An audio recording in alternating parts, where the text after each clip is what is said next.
네, 역사적인 북미 정상회담을 나흘 앞둔 싱가포르 현지 긴장감이 감돌고 있다고 하는데요. 트럼프 대통령은 모든 준비가 완료됐다면서 정상회담이 잘 되면 김정은 위원장을 미국에 초대하겠다고 밝혔습니다.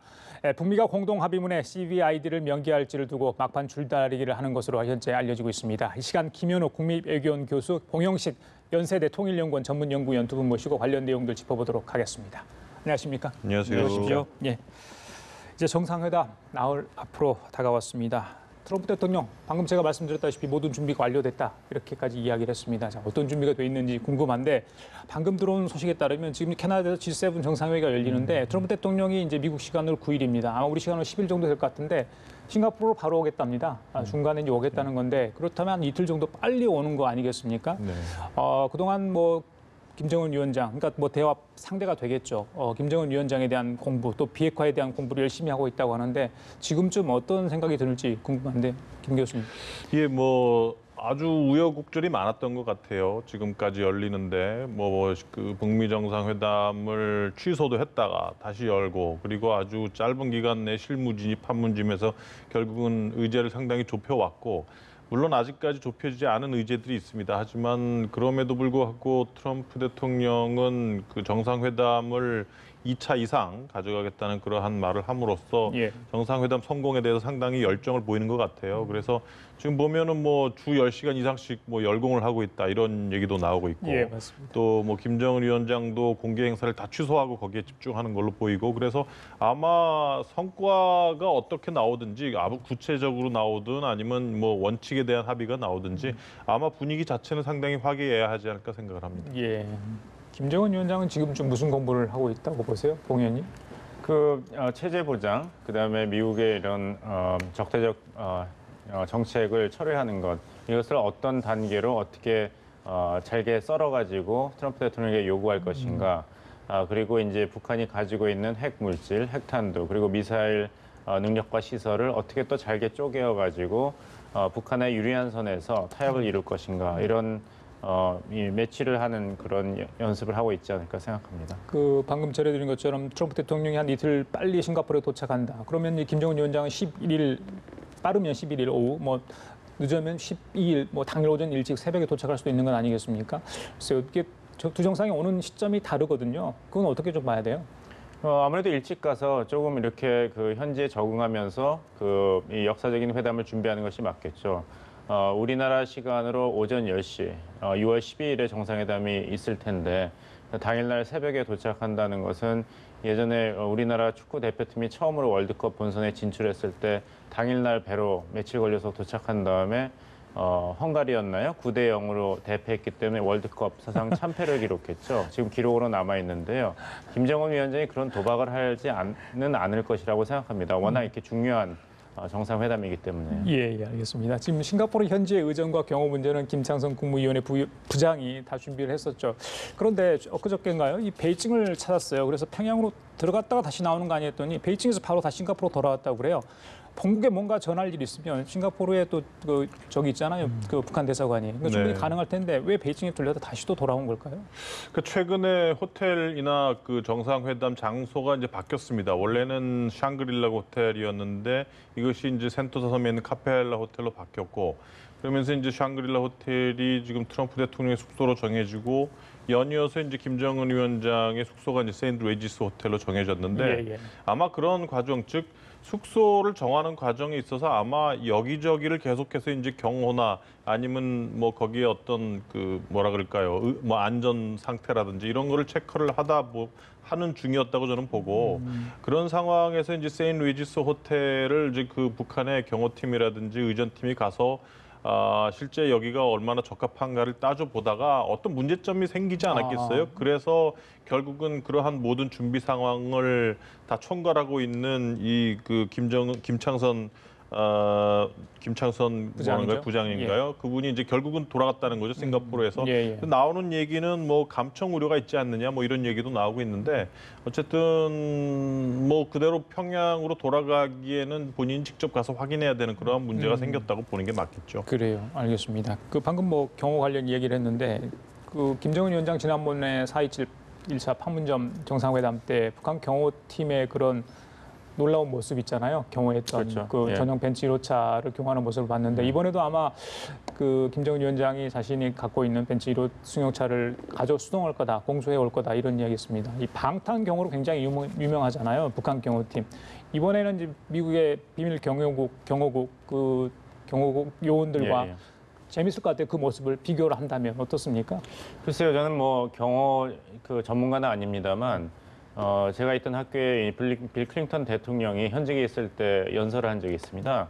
근데 뭐 몇 시간 전서부터 그 장소를 이제 점검하고 이런 건 있었습니다만 굉장히 이게 보이지 않는 경호를 했거든요. 미국의 현직 대통령이 연설을 몇 시간 하는데도요. 예. 그래서 이제 북한의 이제 방탄 경우는 어떻게 본다면 이제 보여주는 식의 경우이기 때문에 어떻게 본다면 이제 이런 테러의 목표가 오히려 노출될 위험성이 있는 것이죠. 그래서 그 보기에는 굉장히 철통 경호를 하는 것 같습니다만 과연 이렇게 북한 외부 지역에서 최고 권위가 정상회담을 준비하는데 북한식의 국내식의 이런 경호가 가장 효과적인 것인가? 이것은 이제 북한 경호의 어떤 맹점을 드러내는 것이 아닌가 이렇게 생각하고 아까 이제 김창선 부장이 이제 베이징에 갔다 다시 싱가포르에 갔다 이런 걸 보면은 예. 우리가 이제 우리 기준으로 북한의 이런 그 긴박감, 긴장감을 평가해서는 안 될 것 같습니다. 결국에는 북한의 최고 지도자가 북한이라는 특수 체제의 최고 지도자가 국외에서 정상회담을 미국의 대통령하고 가지는 것이고 그 아젠다도 굉장히 중요한 북한 비핵화거든요. 그렇다면 북한 정부 관리 모두가 얼마나 지금 긴장하고 있을 것인가 이런 사상 초유의 경험해보지 않은 행사를 준비하는데 이런 모습이 지금 나오고 있다고 봅니다. 예.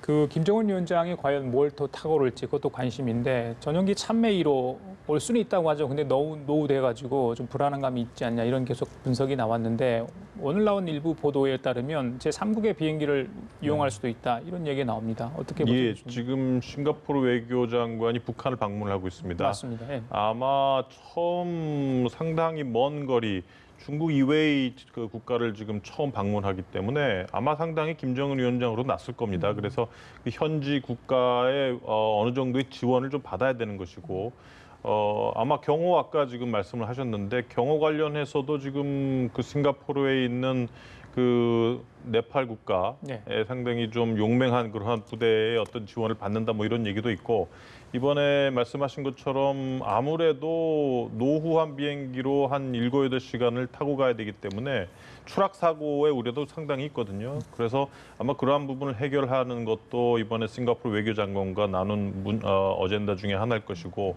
제3국 비행기가 어느 비행기인지 모르겠어요. 뭐 중국 비행기를 빌릴 것인지 싱가포르 비행기를 빌릴 것인지 모르겠지만 어쨌든 노후한 그런 낙후한 그런 비행기를 타고 사고 위험이 있는 것보다는 훨씬 예. 안전하다고 보는 게 맞겠죠. 알겠습니다. 안전한 싱가포르행을 위해서 여러 가지 시나리오를 준비 중이다. 그건 뭐 충분히 가능한 얘기죠. 알겠습니다. 자, 그리고 이제 북미 실무협상팀 의제 관련해서 판문점에서 한 6차례 만났나요? 어제까지 해서 이제 마치고 싱가포르로 돌아갈 가능성이 있다. 이런 얘기가 나오고 있는데요. 문제는 과연 그 회담이 잘 됐는지 협상이 그런 부분입니다. 저희들이 이제 정확하게 어떤 논의를 했는지 알 수 없기 때문에 더 궁금한 부분이 있는데 교수님 생각은 어떠세요? 이 CVID를 명기를 합의문에 하는 부분이 가장 뭐 문제가 되지 않았냐, 서로 간에 이견이 있었던 것 아니냐, 또 그 외에 다른 부분도 서로 요구를 했는데 조율이 좀 안 된 것 아니냐, 여러 이야기가 지금 나오고 있거든요.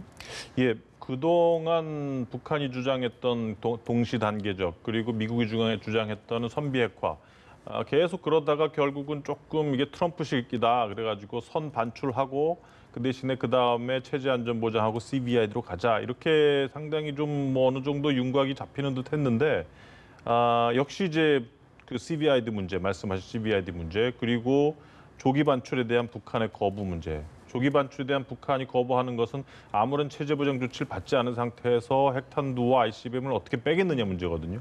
그 문제하고 그리고 체제 보장으로 뭘 주겠느냐 문제입니다. 맞습니다. 그래서 CVID는 지금 말씀하신 것처럼 베리피케이션 즉 검증에 대해서 상당히 지금 북한이 아직까지도 이제 거부 반응을 보이고 있는 거죠. 물론 초기 그 프론트 로딩이라고 해서 먼저 핵탄두 ICBM 빼는 거에서는 검증이 필요 없지만 결국 그 2단계 가서는 이제 검증이 상당히 중요할 수밖에 없기 때문에 그 검증, 즉 어느 곳이든 검증 4차를 요구했을 때 북한이 받겠느냐. 그래서 검증을 빼자. CVID를 넣자 말자 그 싸움이고요. 예. 또 하나는 결국 그 조기 반출 문제인데 조기 반출하기 전에 뭔가 달라는 거거든요. 북한 입장에서는. 그거 다 빼버리고 핵탄두 ICBM 다 빼버리고 미국을 어떻게 믿냐, 뭘 줄지 어떻게 믿냐 하는 것이고 거기에 대해서 지금 미국 입장은 뭐 상호 불가침이라든지 아니면 북미 관계 정상화, 북미 수교의 초기 단계인 연락사무소 설치 뭐 이런 거를 제안을 하고 있는데 그 정도 가지고 북한이 만족 못할 것 같아요. 그런 부분. 그리고 결국 그 체제 보장 카드로 뭘 주겠느냐. 결국 그 제재 문제거든요. 제재를 해제해야 경제 지원이 가능하다. 그렇죠. 그래서 단계적으로라도 제재를 해달라. 제재 해제를 해달라. 다른 거 무슨 뭐 상호 불가침이나 뭐 무슨 뭐 연락사무소 설치 이거는 뭐 아무런 말짱 소용이 없는 그러한 뭐 실질적이지 않은 조치 아니냐. 북한이 이렇게 주장을 하고 있고 미국은 계속해서 완전한 CVID 이전에는 제재 해제가 어렵다 이런 입장이기 때문에 그런 부분들은 아마 계속 이견을 가지고 정상회담까지 갈 것 같아요. 예, 말씀한 거라면 이 폼페이오 국무장관이 다시 한번 CVID 문제를 언급한 것과 같은 이야기인 것 같습니다. 분명히 CVID 쪽에 서로 인식차가 있어서 그 부분에 대해서는 의견 접견이 좀 안 되고 있다. 저희들이 이제 그렇게 해석할 수밖에 없을 것 같아요. 예. CVID가 이제 궁극적인 목표라는 데는 이견이 없을 것입니다. 근데 김현욱 교수님께서 잘 이야기하셨지만 북한 입장에서는 지금 가지고 있는 현금을 내놓는 거거든요. 현금을. 근데 이제 트럼프 행정부가 제시하는 것은 어음을 준다는 것입니다. 미래의 약속, 캐시로 만들 수 있는. 그 어음도 미국이 직접 주는 어음도 있지만 한중일이 보장을 하는 이제 경제 번영 약속입니다. 그러니까 북한 입장에서는 확실한 체제 보장의 확실한 조치를 그런 능력을 포기하고 이런 막연하고 장래지향적인 이런 혜택을 선택한다는 것이 달갑지 않은 것이죠.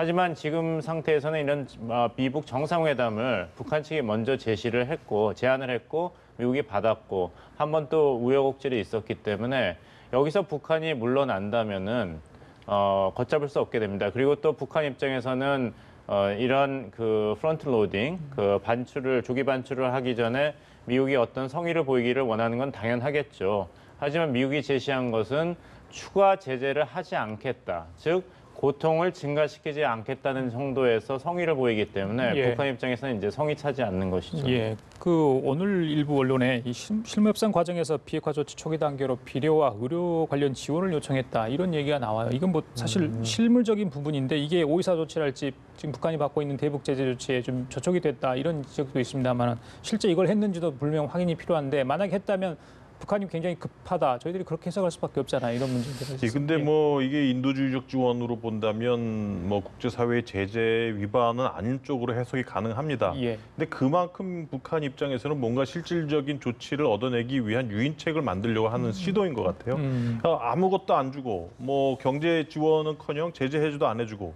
뭐 말하는 게 지금 무슨 뭐 국교 정상화다, 상호 불가침이다 이런 거 종전선언에 그냥 적겠다는 건데 이런 종이 쪼가리 하나 가지고 북한은 못 믿겠다는 거죠. 아까 봉 박사님도 말씀을 하셨지만 그래서 인도주의적 차원에서라도 뭔가 미국으로부터 북한에 어떤 실질적인 물자가 들어가는 그러한 거를 통해서 결국 물꼬를 좀 터보겠다 이러한 의도인 것 같아요. 그래요. 그 국교 정상 이야기는 아베 신조 일본 총리하고 정상회담 직후에 했던 그런 이야기거든요. 그래서 북한이 이걸 보고 어떤 생각을 했는지 모르겠습니다. 종전 합의 이야기도 같이 언급을 했거든요. 그래서 두 가지 사항은 북한의 글쎄요. 물론 중요한 일이죠. 그런데 북한이 방금 말씀하신 것처럼 실질적으로 피부로 느낄 수 있는 건 아닐 수도 있다. 이렇게 보는 거 아니겠습니까? 그렇죠. 이제 종전 선언입니다. 선언이기 때문에 이게 높은 수준의 국가와 국가 간의 합의가 아니거든요. 그 우리나라 정부도 이제 양국 외교장관의 공동 선언 형태로 해서 일본군 성노예 문제가 최종적이고 불가역적으로 타결되었다 선언했지 않습니까? 2015년 12월에.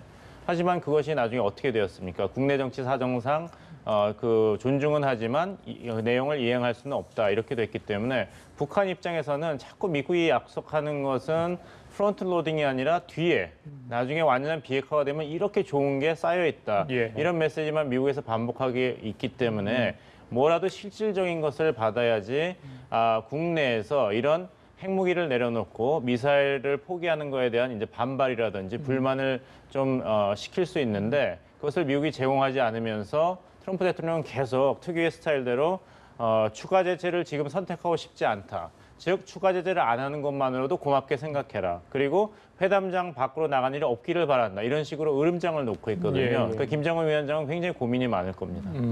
그 두 분께 공동으로 여쭤볼게요.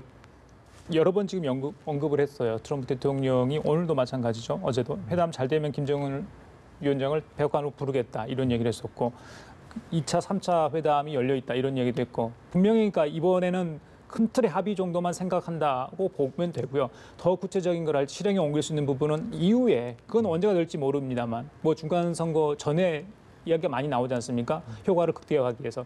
그러니까 이번 1차 싱가포르 회담만으로 만족할 수 없는 부분이 있다면 2, 3차까지 계속해서 가겠다. 이렇게 저희들이 해석하면 되겠죠. 예, 어떻습니까? 그렇죠. 예. 뭐 지금 상황에서는 일단 실무 회담에서 협의의 어떤 합의점에 이루지 못한 아까 말씀드린 그런 것들이 있기 때문에 그래서 지금 미국 내에서는 성공적인 정상회담이 아니면은 열 필요가 없다. 이게 아주 일반적인 거거든요. 예, 예. 근데 트럼프는 가겠다는 거고 정상회담 가서 합의 못해도 이 두 번째, 세 번째 해서 가겠다고 하면서 결국은 정상회담이 실패하는 것을 미리 이제 미연에 차단을 한 거죠. 그래서 아마 그 중간 선거를 염두를 해두고 올해 말 중간 선거 때까지 정상회담을 계속 연달아 열면서 자기의 어떤 정치적 입지를 높이려고 할 겁니다. 예. 어떻게 보십니까? 그러니까 이제 트럼프 대통령은 정말 그 마음에 들지 않으면 회담장 밖으로 나가는 이전의 개인 서한 형식으로 이 상태로서는 정상회담에 의미가 없다. 취소를 통보하는 식으로 벼랑 끝 전술을 구사할 가능성도 높습니다. 결국에는